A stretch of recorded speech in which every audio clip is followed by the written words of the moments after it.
7 sacred utterances. Jesus' words from the cross. Luke 23:28, 31. Daughters of Jerusalem, don't weep for me, but weep for yourselves and for your children. For the days are coming when they will say, fortunate indeed are the women who are childless, the wombs that have not borne a child, and the breasts that have never nursed.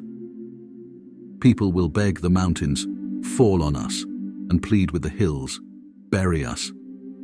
For if these things are done when the tree is green, what will happen when it is dry? Luke 23:34. Jesus said, Father, forgive them, for they don't know what they are doing. Luke 23:41-43. We deserve to die for our crimes, but this man hasn't done anything wrong. Then he said, Jesus, remember me when you come into your kingdom. And Jesus replied, I assure you, today you will be with me in paradise. John 19:26-27. When Jesus saw his mother standing there beside the disciple he loved, he said to her, Dear woman, here is your son. And he said to this disciple, Here is your mother.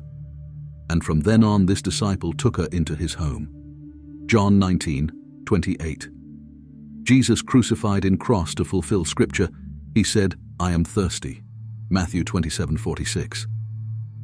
At about 3 o'clock, Jesus called out, Eli, Eli, lema sabachthani, which means, my God, why have you abandoned me? Luke 23:46.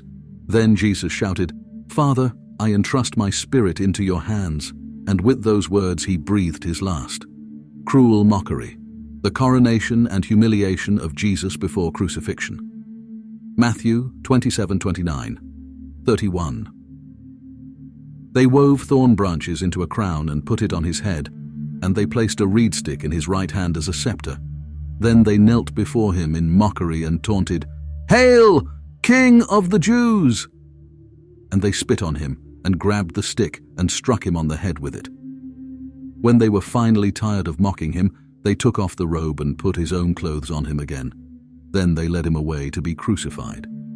Matthew 27:37. A sign was fastened above Jesus' head, announcing the charge against him. It read, This is Jesus, the King of the Jews. Matthew 27:40, 42. Look at you now, they yelled at him. You said you were going to destroy the temple and rebuild it in 3 days. Well then, if you are the Son of God, save yourself and come down from the cross. The leading priests, the teachers of religious law, and the elders also mocked Jesus. He saved others, they scoffed, but he can't save himself. So he is the King of Israel, is he? Let him come down from the cross right now, and we will believe in him. Matthew 27:50-54. Then Jesus shouted out again, and he released his spirit. At that moment, the curtain in the sanctuary of the temple was torn in two, from top to bottom. The earth shook, rocks split apart, and tombs opened. The bodies of many godly men and women who had died were raised from the dead. They left the cemetery after Jesus' resurrection, went into the holy city of Jerusalem, and appeared to many people. The Roman officer and the other soldiers at the crucifixion were terrified by the earthquake and all that had happened. They said, This man truly was the Son of God.